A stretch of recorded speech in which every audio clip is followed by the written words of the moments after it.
Hello everybody and welcome to my favorite books of 2015.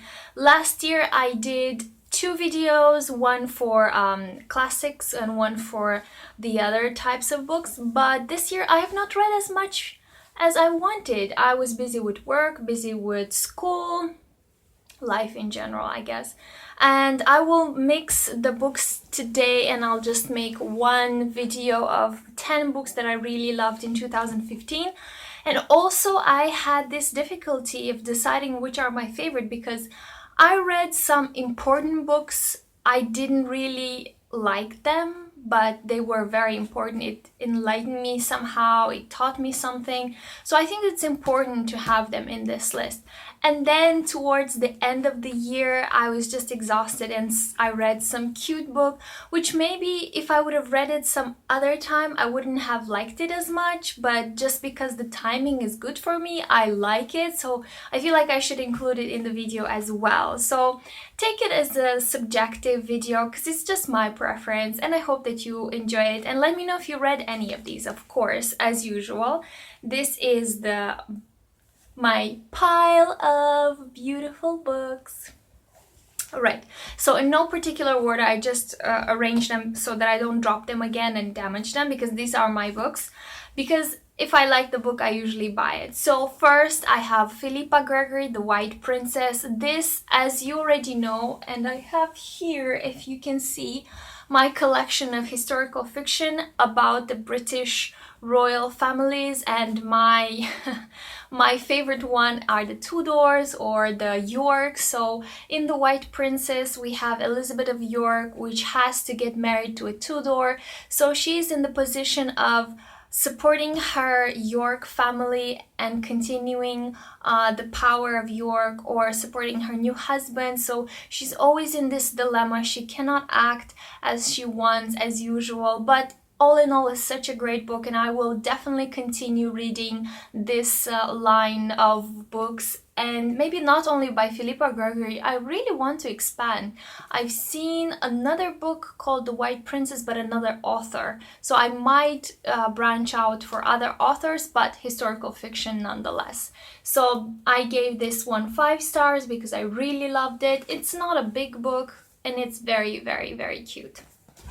Next is the book that I was mentioning that if I would have read this in a different time, I might not have loved it, but because I read it after Christmas, I really liked it. It's the story of Nathaniel. He is a young medicine student that is struggling to decide whether he should continue with the medicine or seek something else.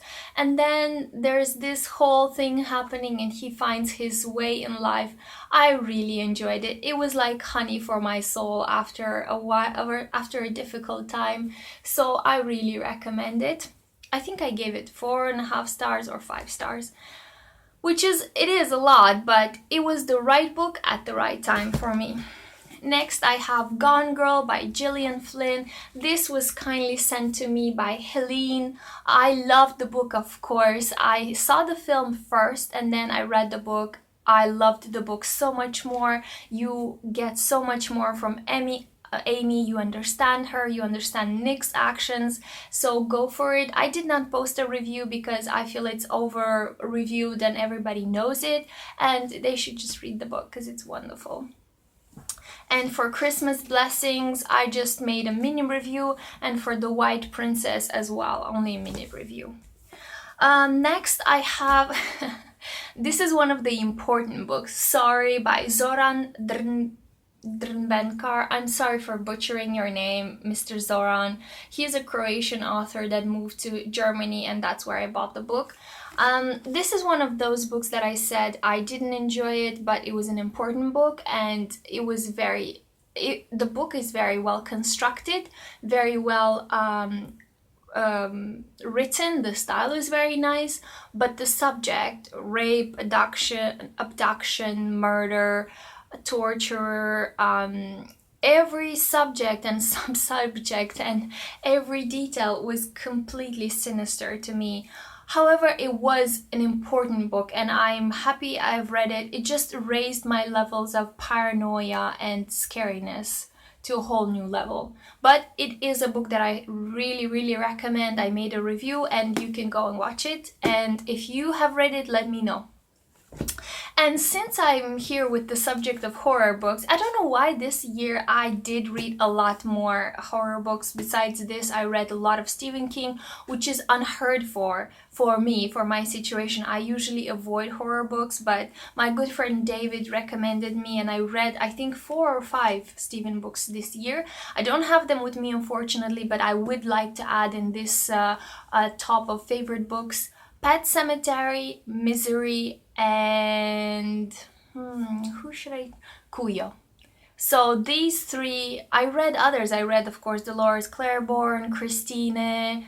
I don't even remember the 4 Seasons, Carrie. But these 3, Pet Cemetery, Misery, and Cuyo, are my favorite ones. I think I posted reviews for each one of them, but out of these 3, I would give the highest grade to Pet Cemetery, just because Louis, the main character, had to protect his little kids, and the relation father-son is very well described. And always when there are kids involved, you just are much more sensitive. So Pet Cemetery would be my most favorite, and then Misery, the story of Paul Sheldon, the novelist that writes about misery and finds himself trapped with his biggest fan, and she is capturing him. And Cuyo, the story of a dog. I posted reviews, I think, for each one of them. I'll make sure to link them here and go check them out, but they are definitely in my top 10 favorite books. So besides Sorry, the agency for apologizing for other people's sins, I'm adding Cuyo, Misery, and number 1, Pet Cemetery by Stephen King. I will definitely try to buy these 3 books to have them in my book collection, because they are books that I would love to reread, especially after 1 or 2 years, to see how I react to the same scary books. Okay, moving on from scary to back to normal, back to Russian literature. I'm adding in my list Dostoevsky, The Eternal Husband. I love this really cute short book. It just shows the spirit of Russian men, inconsistent, not decided, this power game between 2 types of men, the stereotype of the eternal husband that remains a husband no matter what happens to his life or to his relationship, and the other type, the player, the gamer that will never have a family, he will always be a player, and the power game between these 2 characters. I highly recommend it, and it's a really short read. And down to last 3, I will continue with Andrea Levy, Small Island. Loved this book so much. It's a post-war time in Britain where many immigrants come from Jamaica, and it's specifically the story of a Jamaican couple that move into London and are interacting with the locals, especially with Queenie. And it has funny parts, but mostly the subject is pretty serious. But I enjoyed reading this so much. I recommend it to everybody, and let me know if you read it so we can we can exchange opinions about it. But I really, really loved it. And next I have Anna Karenina by Tolstoy.